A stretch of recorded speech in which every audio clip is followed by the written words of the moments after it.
I'm thrilled to be introducing you to my wonderful, delightful, accomplished, amazing friend, Deborah Hurwitz. So, and I cannot tell you enough. I'm going to read her bio because it's too hard to memorize.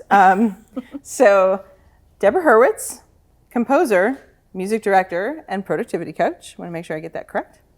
So using her signature PACT system, Deborah helps creative professionals break through the paralysis of procrastination and perfectionism so that they complete the projects and goals that matter most.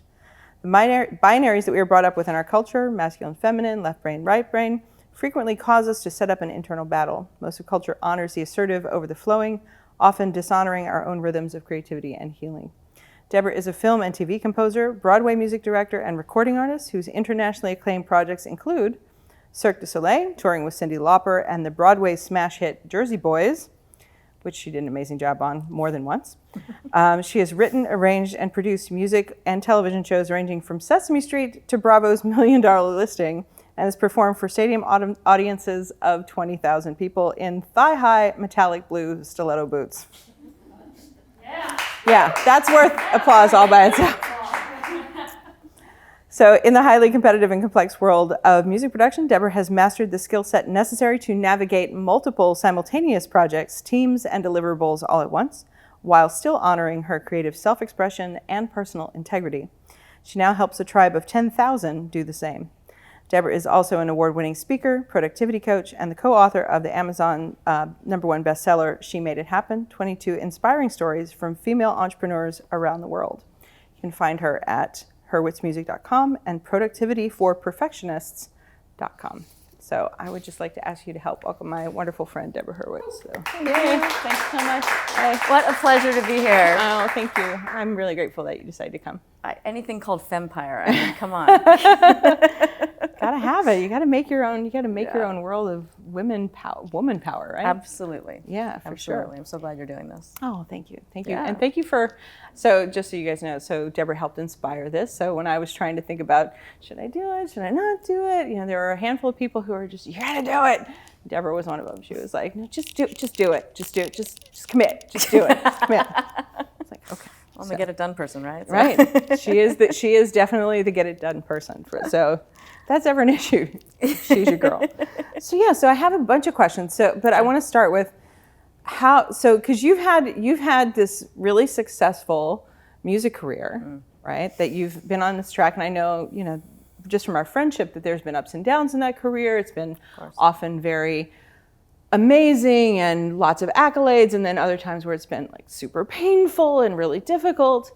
And while that's not the story I want to tell today, but I want to tell the story, I want to ask you, like, how did you get now to this place? Like, you're in this new place of, now I'm going to help people, like you were saying, get stuff done and address perfectionism, because I know that's the thing. I had no idea this was where I was going to arrive, and I'm very much still a work in progress with the coaching and tribe building. What happened was I reached a point that was very similar to many other points in my career where a project ended, right? It was the Cirque du Soleil show that I was doing in Hollywood. It was supposed to run for 10 years. It ran for 2 and then closed. And I had left this incredibly successful Broadway show, Jersey Boys, which was still happily running without me. I was still the music technical designer and synth programmer for the production worldwide, and I still am, knock wood. It's nice to have those companies to work on and to have that perennial tether to show business. But this Cirque show was my everything. It was a game changer for me in terms of my career. It brought me to LA, where I wanted to be. At that point in my career, I was working with an A-list Hollywood film composer on a show, which doesn't happen in LA. Right. A long-running show at all doesn't happen in LA. It was sort of this gig was dropped into my lap like manna from the gods, and it was supposed to be this next decade of my career. And when it closed much sooner than expected, this was par for the course in terms of show business, right? Like, welcome back to Hollywood, right? Where nothing goes the way you expect it to go, and you're one of many, many, many small cogs in a much bigger machine that does not care about what a great job you're doing, or how you just bought an apartment, or any of those things, right? So, or how nice you are. or how nice you are, or how hard you work, right? So this is how showbiz goes, right? That was, it is a feast and famine thing, and no matter how successful you are, you're only as good as your last gig. You're only as good as your last project. It's a project-based industry. And so I realized at this point that I absolutely needed a better way of doing my career from a stability standpoint. I was getting to the point where the same stuff that had been just fine with me when I was 25 and 35 was no longer okay with me at 45, not that I was that old at all, but it was just not okay, right? It was like not okay. And there was no other way to do it in terms of show business. And at that particular point when the Cirque show closed, I found that I was deep in burnout.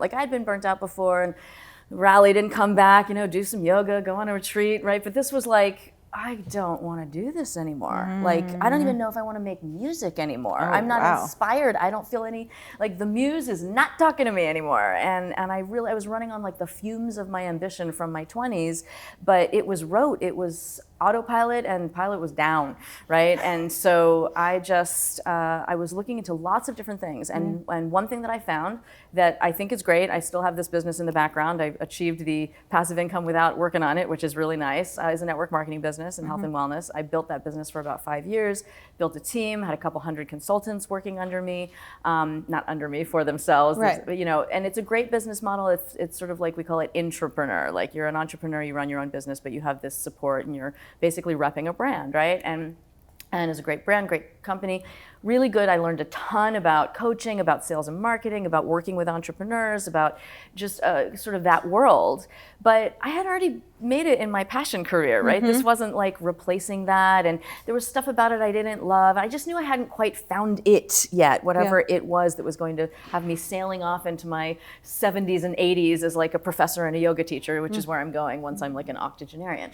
But I needed like those, couple of decades in between to sort out. And of course, financial stability was really, really important to me. I had made a lot of money. I have made a lot of money in show business, but I'm not in charge of when and how it happens. Right. Like, I don't know how big my ASCAP checks are going to be. It could have a couple of zeros, more zeros, no zeros, not my call. It depends on who's deciding to air what TV show when. And they are sure as hell not going, which were the ones that Deborah Hurwitz composed? Let's make sure we put those on air, right? Like, that doesn't happen. Yeah.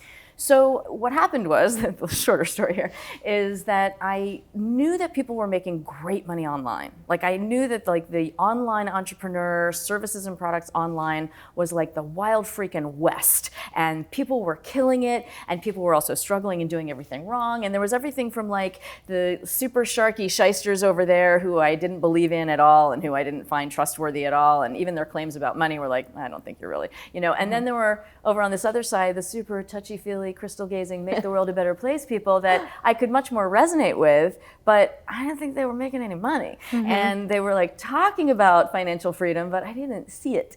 And so I was really looking for someone who brought this like intersection of commerce and integrity together. And I looked for programs and coaches, and I found one who I thought, okay, that's something that I can do. And it was this concept of you don't have to be the expert or the pro in a particular field to build a tribe and make money with that tribe. You just have to have a clear passion for something, a way forward for yourself, and then an in with the influencers in that field who have their own tribes and want to add value to those tribes by chit-chatting with you, kind of like what you're doing with me right now, right? And which is one of the reasons I said, do it, Yeah. And we'll talk more about that later, but this is not a conversation about that. But it was a system that I don't quite understand how it's going to look on the back end, but I do know that this is something I can jump into, that everything that I'm looking at here is something that I can do with a whole heart. And if at least like I make enough money that this program pays for itself, I'll win, right? I'll consider it a win. And I got into this world of online marketing and learned so much. And I knew that what I had these parallel paths of artist and entrepreneur in the network marketing space. And I dug deep into what were my own passions and pain points, right? Like I was still in the kind of burnout where I was no longer whatever I want, it has to be making music. Like I had been there for 20 years and I literally was not there anymore. Like no part of my soul was like, you must make money making music. That was my mission statement for 20 years. I was good at it. I was a professional. I was not a wannabe. I did not have side hustles. I'm the real deal. And it was no longer where I was going. And I didn't know. Like I was literally starting from scratch. Like, what do you want to do? Yeah, and I just have to stop you for 1 second, because for anybody who's, so not everybody watching or everybody here doesn't know you, and I've known you for 20 years, and that to me is such a profound statement, because even though we've been talking about this for a while, you haven't said those words to me, right? And so that, hearing that from you, I I feel the need to slow it down, right? Because it's like, to hear Deborah Hurwitz tell me my mission statement changed to where it was not, I have to make money making music, is like, the world might end now, and grab your water bottles and your, head for the hills. The zombie apocalypse is coming, because that's what it sounds like. I have not known you to not have that be not only your bread and butter, but your raison d'etre in the world, right? I mean, that's so the reason I bring it up is because I think there are a lot of people who are going to resonate with that, right? That the reason for your being, the identity that you have put a stake in the ground for, that's right, goes away, or it ceases to have meaning, or it doesn't mean the same thing it once did. And I think that you in particular have a particular connection to those people in ways that maybe other people don't. Well, it's funny that you call attention to it that way, because I still deep down knew that, like, I'm an artist first. Right. This I knew. It was the pulling the money from the music, because what had been important to me about proving myself in the world as a professional, as being a leader in my industry, not just someone who played piano really well on the side, right? That was no longer important to me, because I had hit the milestones of the industry that really mattered. Right, there was like one, the Academy Award I didn't hit, but and yet. So right? Time, but right? But what became clear to me was that I was no longer, in fact, set up to be the artist that I wanted to be, because of how tethered I was to the game, to the business, and that I literally couldn't sit down at a piano without thinking, what am I supposed to be working on? Right? Supposed to be. Yeah, it was like, what can I sell next? Like, who am I working with? Who can I send this to? What did I hear on the radio, and what does my shit need to sound like now? Right? Like, it was just so dead. It was a dead thing lying in the road. It was just done, and I was desperate to restore my raison d'etre, right? Which I didn't have as long as I was focused on the business, as long as I was focused on where I had already been and how to keep going with that. Yeah. So in large part, the pulling the money apart and the figuring out some other way to generate financial stability and independence, not just stability, but independence, was actually part and parcel of my longing to restore my identity as an artist, and not just a mercenary, a hired gun, making other people's stuff look and sound good while my stuff withered on the vine, And so it was all part of that same picture. And that was a big reason why I couldn't just do like a business or a job. I'm totally unemployable. I'll never have like a regular job ever again. I haven't had one since I was like 23. But to have a business or be an entrepreneur in a way that didn't totally light me up, because I knew and know that whatever it is that I'm front facing into the world has to be something where I'm super lit up, or it's just not going to be sustainable at all. And so, coming back to this moment where I was like, okay, what am I doing? What am I talking about? What's my topic, right? Setting myself free from having to be an expert or having to sell anything. It was just, what do I really care about, where I can round up a bunch of really cool leaders and influencers and talk about that topic. And what came up for me was, in this parallel path of artist and entrepreneur, I felt that same crisis happen again and again, which was, the songwriter or the composer who faces the blank page, and the entrepreneur or business person who is scared of picking up the phone. It's the same thing. It's the leap of faith. It's the 30 seconds of courage. It's the, I'm scared, I'm not good at this, or I'm scared this will suck, but I'm going to go ahead and do it anyway. And it's the perfectionism. It's the fear of not enough, not good enough, I'll fail, I failed before, imposter syndrome, who am I to do this, right? All that stuff came up the same way for me when I was sitting down to write the last song in a musical that had been sitting on the shelf for 4 years languishing, right, waiting for that song to get written. Yeah. And when I would sit there in my network marketing business and feel unsure about how to approach that person who I wanted to sit down for a meeting and talk about my brand and my business. And it was that, and I would procrastinate. And that was my dirty little secret. My dirty little secret was that I procrastinated for years on what mattered most to me. Wow. My own music, my own statements, my own visibility in the world. I took a lot of stuff that happened early on, people saying your stuff is too hard to sell, or your voice isn't the right voice for your songs, or you take too long to do this, that, or the other, right? All that stuff. And I would just suck it up and go, I'll just find another way. I'll be the water going around the rock. And before long, I was just a little trickle. But my energy is, and I needed a place to let it out. and monetize the crap out of it. Mm-hmm. Yeah.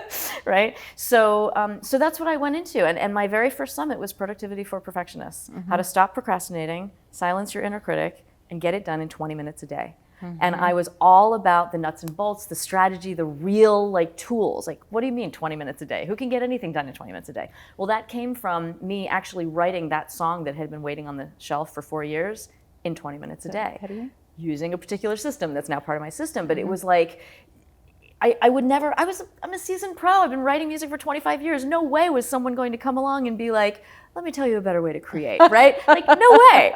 And I was super skeptical, but I went in super skeptical. I've gone into a lot of these things super skeptical. And I believe in mentorship. I believe in coaching. I believe in systems that work, right? That resonate with the person doing them. And I have invested in a lot of mentorship and coaching over time. And every time I've gone into something skeptical, I've gone in skeptical and allowed my skepticism, right? But I've gone in, if I go in, it's because I see something of value. I see some resonance, I see some possibility, right? It's not pie in the sky. It's I get how this might work, right? I don't think it's gonna work because I'm so special and different. but it might, I'll allow that it might work for someone. I'll give it a shot. And then I'm really coachable. That's the thing. Once I invest in something and I show up, I'm really coachable. Because of course I'm a really good student. Right. It's valedictorian in my high school, right? So I kick into good student stuff, and then I'm really coachable. And so I've worked this stuff with the integrity and the whole self, bringing my whole self to the party, whatever that is, heart and soul and gut and mind and all that. Yeah. And as long as I'm able to do that, I really do believe it's going to keep working out just fine from here. So that's where I'm at. So tell me about the program itself. What is the PACT system? What does it do? What do people get out of it? What do people get out of it? So PACT is one of a bunch of different systems, and I do love speaking about it because I think it's just something that's at once quite deep and global and universal and goes into all of our scary dark places and sheds light on them, but it's also super simple, immediately utilizable, that kind of thing. So it's very simply, it's permission, accountability, choices, and tactics. And I know we don't have a ton of time today, so I'll just do super briefly. But to speak into what you were saying, what this does, and I use it in different ways. I have a few different programs. I work with people privately, and I have a group program called MissionAccomplished, which is kind of my crown jewel, if you will. I love it. It's something that's doubled every round since I opened it a couple years ago, and I'm madly in love with my current group. I'm always madly in love with my current group, and just these incredible women. I also work with men. This particular group happens to be all women. Just this incredible group of beautiful, talented, brilliant brains who are just so knotted up, right, in what they're afraid of or how they're overwhelmed or what they're confused by, right? And we're slowly untying all of these pieces. And people are in places where, in my last group, I had a novelist she's a freelance writer. It's what she does for a living, and yet she had a novel that was essentially on the shelf for 7 years. And it's a memoir. It's a very important, crazy, wild personal story. I really do believe once this hits the shelves, it's going to be very big. And she was completely stuck. She was just not doing it. And in 6 months with Mission Accomplished, she had a working first draft, and now she's in rewrites in her second round. So, just so. This is not a time for me to just hand over testimonials, but just to say it is a deeply, extraordinarily fulfilling, way more fulfilling than taking a bow at the end of a Broadway show, to be honest. Maybe if I had never taken that bow, I would look at it in a different way. But I did 2,300 performances of Jersey Boys, right? It's not oh my gosh, if I never take a bow again, I'll be it's fine. Did it, been there, you know what I mean? Yeah. But to have the direct connection with another person's life-changing, because they now have access to something and a way of seeing themselves and seeing their work and owning it and standing in what they care about, and then having the tools and the strategies to day by day take steps forward. Right. That is a whole different ballgame. Right. And that's amazing. All right, so let's talk about PACT system real quick. We're gonna talk about permission, but before we talk about permission, it's so close. It's very related to what I do too. So I just want to kind of build that thread a little bit. So tell me a little bit about how the PACT system gets started. What's the first step? Yeah, so the first step is permission. And so I was saying we're talking about procrastination just as an example. I mean, PACT can work for so many different things, but in the realm of getting unstuck, getting out of feeling nervous, scared, paralyzed, unsure, confused, overwhelmed, all of those things, into clear, empowered action towards where you want to go. And so breaking through procrastination, you can use PACT for breaking through procrastination. So permission is the first thing. And permission shows up like, first of all, permission to feel. So much of the time, we allow our feelings to determine what we should or should not be doing in any particular moment, right? And fear is a really big one, and it shows up lots of different ways, right? So all of the things that I just said, confusion, overwhelm, all that stuff, we go, wow, I'm super scared, so therefore this is not the time to write my About Me page for my website, right? This is not the time to try to sit down and write a song about empowerment. This is, right, like, because I'm super scared, so this is not the right time, right? I have to be inspired and in the mood. I have to feel like not rushed and not terrified. So we'll just do that tomorrow when I don't feel so terrified or so rushed. But you feel rushed and terrified every day and it never happens. So if you have permission to feel exhausted, scared, unsure, and you're going to do what you said you were going to do anyway, that can be really helpful. That way you don't have to change the feeling. You don't have to make it go away. You don't have to make it wrong. You just need to remember what it is that's more important, like finishing the book, right? Or actually saying, this is my voice out in the world, right? Or testing it out, right? They say if you're not embarrassed by your version 1.0, you launch too late, right? So it's like, do the shitty first draft. Let it be awful. Please let it be awful. Please let it be awful. Have permission to be awful. Permission to suck. Permission to show up no matter what. Permission to show up tired, wrinkly, and in your jammies. Permission to drink coffee. Permission to not drink coffee, right? Like, it's so powerful. 75% of my clients are performers, or of my therapy clients are performers, most of them successful performers. And that one thing of permission to not be perfect is so hard for them. And I will never even use language like permission not to be perfect, because that in and of itself can completely spin out a perfectionist. Like, never say, don't give yourself permission not to be perfect, because you can't. It's like the wiring won't work. It's like, must not. You are the wrong person for me to talk to. Goodbye. Right? It's like, I know you want everything to be perfect, and someday it will be. And today is how we take the first step. I don't actually say things like that, but it's like, the idea, what you're referring to, and why I immediately went, no, don't say that, is perfectionists, we just are so quick to get into all or nothing thinking. We are so quick to say, I'm going to do all of it, or I'm going to do nothing. I'm going to do it right, or I'm not going to do it all. What's right?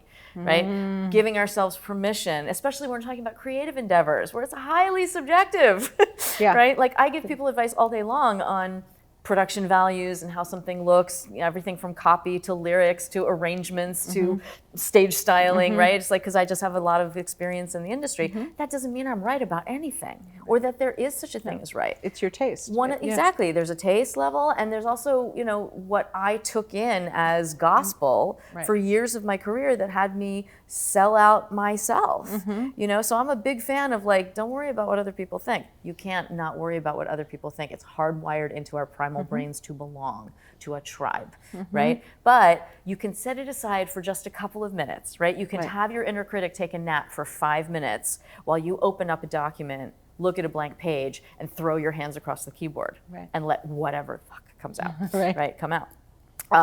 So permission to feel however you're feeling, permission to just show up however you are, permission to relax, right? It's not like, I'm going to finish everything right now, I'm going to do a perfect, complete task, and I'm not getting up until it's done, right? No, you can just start. Right. You can just start. Like, literally, I have people who are so completely stuck in the what ifs that they won't even open a document. Sometimes opening a document is all you need to do today. Right. Just go to the computer and open up that document, because then you can because then you can open up the document tomorrow. It won't feel so scary, and then you'll have a little bit left to maybe put something on the page, or maybe drop in a quote or something like that. Right. So anyway, I'm talking about creative projects and writing, but it really does apply to anything, the business thing too, right? Pull up the call list, identify the first person who you need to call, right? Pull up the template of a business plan, identify how much money you'd like to have from your angel investor. Start the workout plan. Start the workout plan, exactly. Like, file the divorce papers. Decide which dating site you want to use. Right, exactly, whatever it is. So so that's P. So what's permission? A? So A is, and just so you know, so permission, I have sort of like a secret underneath, and this is the kind of space where I think this is completely fine to bring up. So there's like the top level permission, piece of pact, but the underlevel P is presence, right? How you get to the point where you're able to give yourself permission is by getting present. It's like Kabbalistic gematria. A little bit, It's yes. like fantastic. So, right? So by becoming present, that's where we are able to let go. Like, what's so right now? Do I actually feel tired?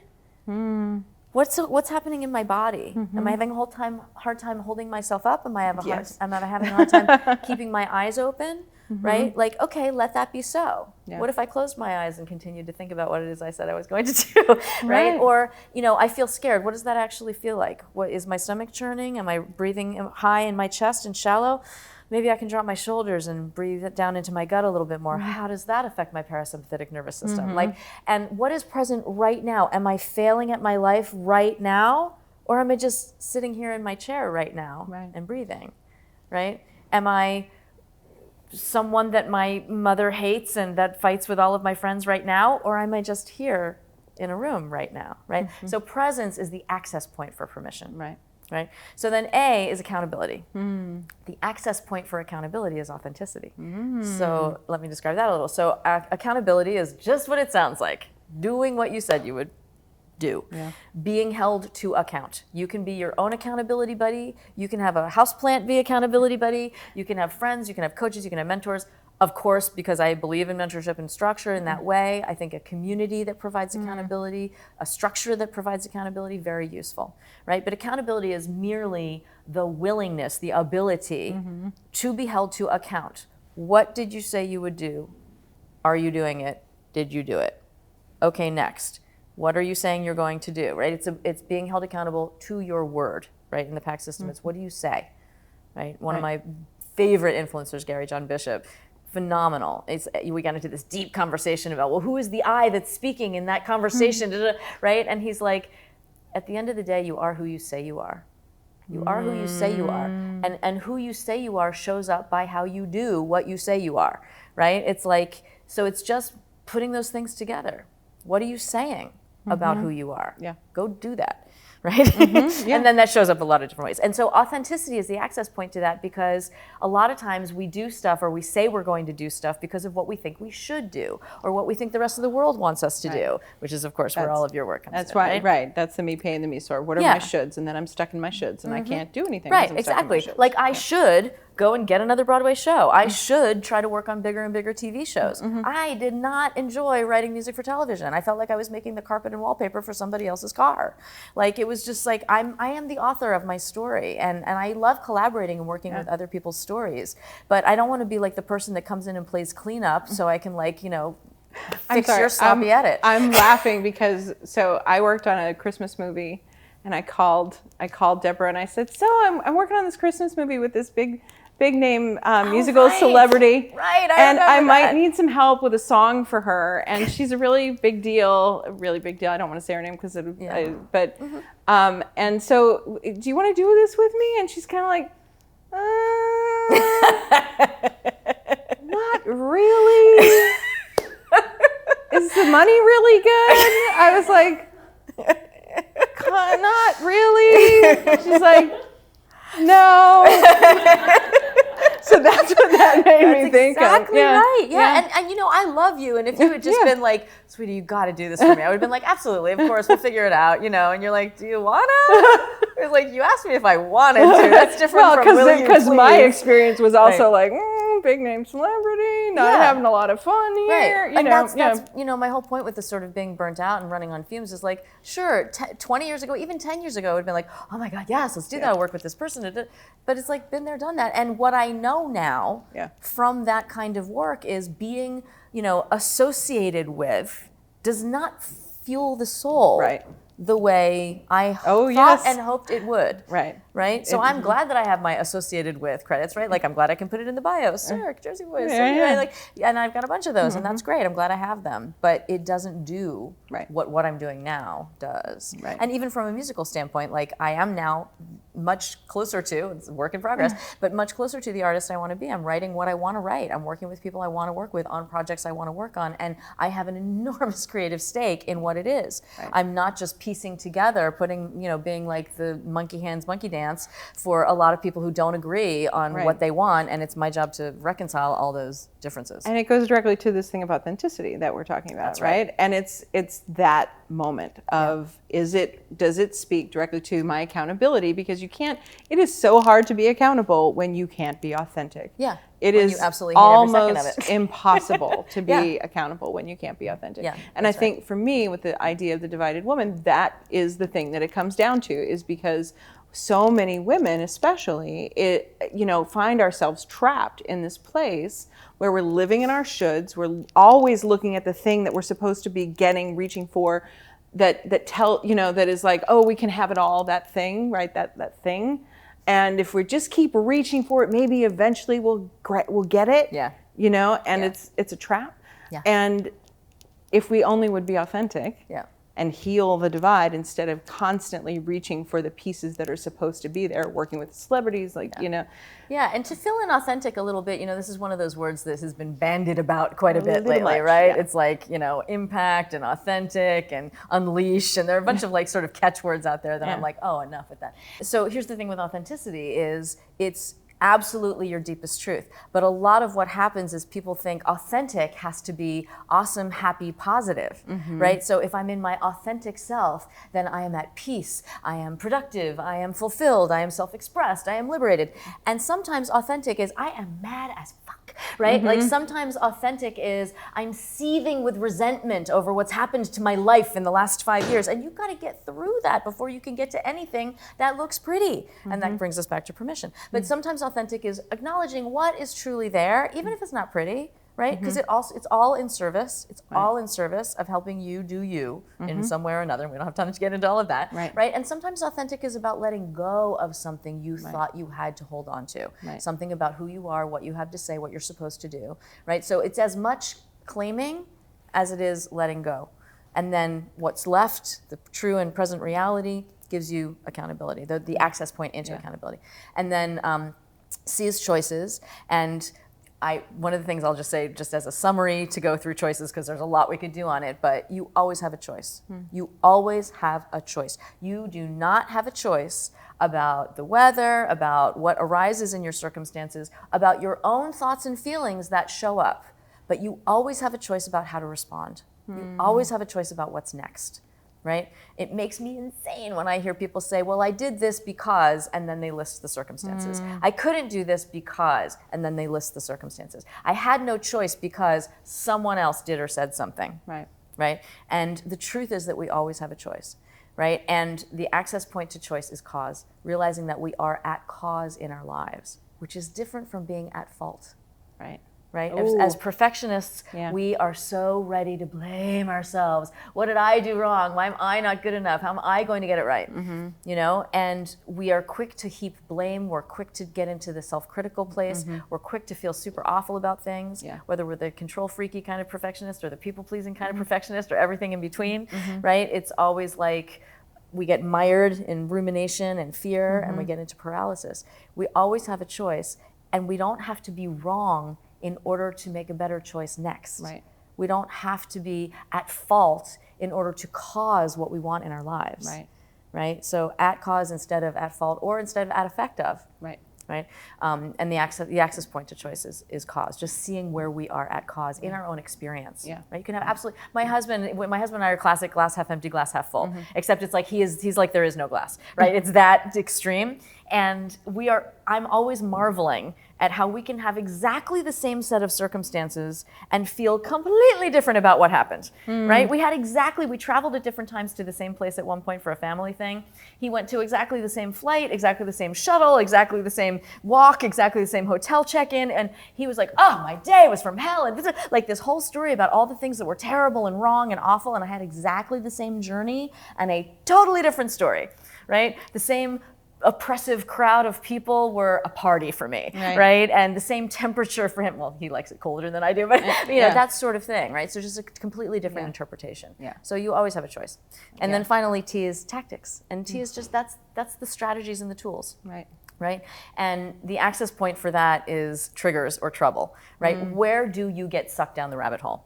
Right. Where do you spin out into Facebook or Twitter? Where do you hit the fridge instead of your laptop? Where do you, decide to bail on the workout? Right? What are your triggers? Where do you get in trouble? So we have tools and tactics to pull those moments out and shift them. Do you have anything you want to add? Yeah, I'm very passionate about this, about bringing the creative voice out into the real world, right? And having people come out of hiding, come out of paralysis, come out of procrastination. Whether you are a creative professional or not, whether it's a creative project or not, some people just want to clean up their house, right? I've had private clients who just want to unearth the detritus in their house and feel like they have clear space to breathe in, right? Which is also really important. So, I'm kind of holding the torch for the voice of the wise woman, and I love everything you're doing, of course, and it feeds in incredibly well. Be really happy to welcome you guys into my tribe. I'm on Facebook at Deborah Hurwitz, which is the Productive Perfectionist. So look at Productive Perfectionist on Facebook and join my page there. Either Productivity for Perfectionists or Freedom for Perfectionists. Either of those will get you to my summits and all of my free content. I'm actually in right now as we speak doing a bunch of free stuff. Stacey was part of my live stream a couple of weeks ago where we did a 3-hour live masterclass with a bunch of engagement with the audience. It was fantastic. Pretty amazing, yeah. Thank you, and thank you so much for being there for that. And I have a bunch of live trainings and live webinars coming up where I'm going to specifically be answering questions, helping people get unstuck on whatever it is that's going on with them. And I invite you guys to be a part of it. I'd love to help as many people as possible. Cool. Thank you so much for being here, Deborah. Absolutely. I really appreciate it. My pleasure.